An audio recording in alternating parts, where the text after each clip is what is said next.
ಸ್ನೇಹಿತರೆ, welcome to AJ tech Kannada YouTube channel.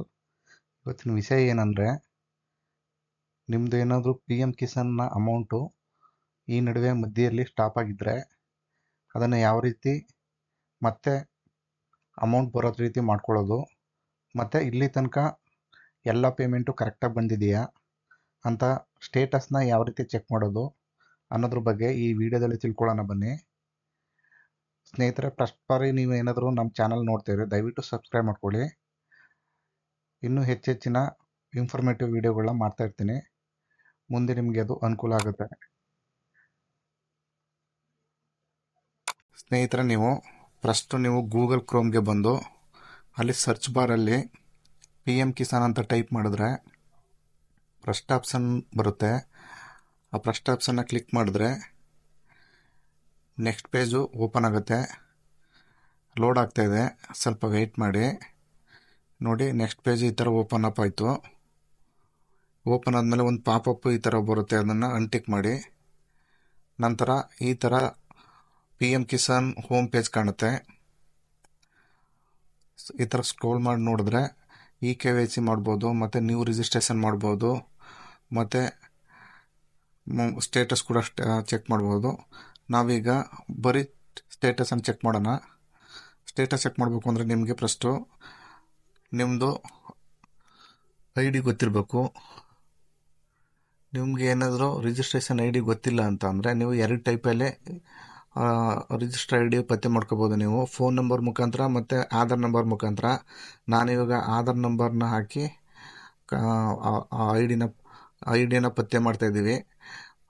ಪಕ್ಕದಲ್ಲಿರೋ ಕ್ಯಾಪ್ಚನ fill ಮಾಡಿ. ಆಧಾರು ಮತ್ತು ಕ್ಯಾಪ್ಚಾ ಫಿಲ್ ಮಾಡಿದ್ಮೇಲೆ ಗೆಟ್ OTP ಅಂತ ಕ್ಲಿಕ್ ಮಾಡಿ. ಗೆಟ್ OTP ಕ್ಲಿಕ್ ಮಾಡಿದ್ಮೇಲೆ ನಿಮ್ಮ ಆಧಾರ್ ರಿಜಿಸ್ಟರ್ಡ್ಗೆ ಒಂದು OTP ಬರುತ್ತೆ ಮೊಬೈಲ್ಗೆ, ಅದನ್ನು ಹಾಕಿ ಗೆಟ್ OTP ಅಂತ ಮಾಡಿದ್ರೆ ನೆಕ್ಸ್ಟು ಈ ಥರ ಒಂದು ಪೇಜ್ ಓಪನ್ ಆಗುತ್ತೆ. ಅಲ್ಲಿ ನಿಮ್ಮದು ರಿಜಿಸ್ಟ್ರೇಷನ್ ID ಸಿಗುತ್ತೆ, ಅದನ್ನು ಕಾಪಿ ಮಾಡ್ಕೊಳ್ಳಿ. ಕಾಪಿ ಮಾಡ್ಕೊಂಡ ನಂತರ ನೆಕ್ಸ್ಟು ಮತ್ತೆ ಹೋಮ್ ಪೇಜಿಗೆ ಬಂದು ತಿರ್ಗಾ ಸೇಮ್ ನೋ ಯುವರ್ ಸ್ಟೇಟಸ್ ಅನ್ನೋದ್ರ ಮೇಲೆ ಕ್ಲಿಕ್ ಮಾಡಿದ್ರೆ ಮತ್ತೆ ಸೇಮ್ ಪೇಜ್ ಓಪನ್ ಆಗುತ್ತೆ. ಅಲ್ಲಿ ನೀವು ರಿಜಿಸ್ಟ್ರೇಷನ್ ನಂಬರ್ ಹಾಕಿ ಪಕ್ಕದಲ್ಲೇ ಕಾಣ್ತಾ ಇರೋ ಕ್ಯಾಪ್ಚನ ಫಿಲ್ ಮಾಡಿ ಗೆಟ್ OTP ಅಂತ ಕೊಟ್ಟರೆ ಮತ್ತೆ ನಿಮ್ಮ ಮೊಬೈಲಿಗೆ OTP ಬರುತ್ತೆ. ಆ OTPನೂ 4 ಡಿಜಿಟಲ್ಲಿ ಇರುತ್ತೆ. ಮತ್ತೆ ಅದನ್ನು ಹಾಕಿ ನೆಕ್ಸ್ಟ್ ಅಂತ ಮಾಡಿದಾಗ ನೋಡಿ ನಿಮ್ಮದು ಫುಲ್ಲು ಸ್ಟೇಟಸ್ಸು ಶೋ ಆಗುತ್ತೆ. ಇಲ್ಲಿ eligibility status, reason for ineligibility, latest reports ಎಲ್ಲ ಇಲ್ಲಿ ಶೋ ಆಗುತ್ತೆ. ನಿಮಗೆ ಯಾವ ಕಂತು, ಎಷ್ಟನೇ ಕಂತು ಬಂದಿದೆ, ಮತ್ತು UTR ನಂಬರು, ಯಾವ ಬ್ಯಾಂಕ್ಗೆ ಬಂದಿದೆ, ಆ ಬ್ಯಾಂಕ್ನ 4 ಲಾಸ್ಟ್ ಡಿಜಿಟ್ ಅಕೌಂಟ್ ನಂಬರು, ಮತ್ತು ಯಾವ ಡೇಟಲ್ಲಿ ಬಂದಿದೆ ಎಲ್ಲ ಇಲ್ಲಿ ಶೋ ಆಗುತ್ತೆ. ಕಂಪ್ಲೀಟ್ ನೀವು ಟೋಟಲಿ ಇಲ್ಲಿ ತನಕ ನಿಮ್ಮದು ಎಷ್ಟು 5 ಇಯರ್ಸಿಂದ ಬಂದಿದೆ ಎಲ್ಲ ಚೆಕ್ ಮಾಡ್ಕೋಬೋದು. ನೋಡಿ, ಎಲಿಜಿಬಿಲಿಟಿ ಸ್ಟೇಟಸ್ಗಲ್ಲಿ ನಿಮ್ಮದು KYC ಆಗಿದೆಯಾ, ಮತ್ತು ಲ್ಯಾಂಡ್ ಸೀಡಿಂಗ್ ಆಗಿದೆಯಾ, ಆಧಾರ್ ಸೀಡಿಂಗ್ ಆಗಿದೆಯಾ ಎಲ್ಲ ತೋರಿಸುತ್ತೆ. ಎಲ್ಲ ಗ್ರೀನ್ ಟಿಕ್ಕಲ್ಲಿದ್ದರೆ ಆಗಿದೆ ಅಂತ, ಗ್ರೀನ್ ಟಿಕ್ ಆಗಿಲ್ಲ ಅಂದರೆ ಅದ್ರ ಸಮಸ್ಯೆ ಇದೆ ಅಂತ ನೀವು ತಿಳ್ಕೋಬೇಕು. ನೋಡಿ, ನಾನು ನೋಡ್ತಿರೋ ಕೇಸಲ್ಲಿ ಎಲ್ಲ ಕರೆಕ್ಟಾಗಿದೆ. ಅಕಸ್ಮಾತು ನೀವೇನಾದ್ರು ಲ್ಯಾಂಡ್ ಸೀಡಿಂಗ್ ಆಗಿಲ್ಲ ಅಂದರೆ ನಿಮ್ಮ ನಿಯರೆಸ್ಟು ಕೃಷಿ ಕೇಂದ್ರಕ್ಕೆ ಹೋಗಿ ಲ್ಯಾಂಡ್ ಸೀಡಿಂಗ್ ಮಾಡಿಸ್ಕೋಬೋದು. ಮತ್ತು ಆಧಾರ್ ಸೀಡಿಂಗ್ ಮಾಡಿಸ್ಕೋಬೇಕು ಅಂದರೆ ನಿಮ್ಮ ಬ್ಯಾಂಕಿಗೆ ಬರಬೇಕು. ಮತ್ತು ನೀವೇನಾದರೂ ಇನ್ಕಮ್ ಟ್ಯಾಕ್ಸ್ ಪೇಯರು ಮತ್ತು ಈ ಥರ ಏನಾರು ಆಗಿ ಸ್ಟಾಪ್ ಆಗಿರುತ್ತೆ. ಇಲ್ಲಿ ನೋಡಿ, ಇಲ್ಲಿ ಸ್ಟಾಪ್ಡ್ ಬೈ ಸ್ಟೇಟ್ ಅಂತ ಓಪನ್ ಆಗ್ತಾಯಿದೆ. ಈ ಥರ ರೀಸನಿಂದಲೂ ಸ್ಟಾಪ್ ಆಗಿದ್ದರೆ ನೀವು ಕೃಷಿ ಇಲಾಖೆಗೆ ಕಾಂಟ್ಯಾಕ್ಟ್ ಮಾಡಿ.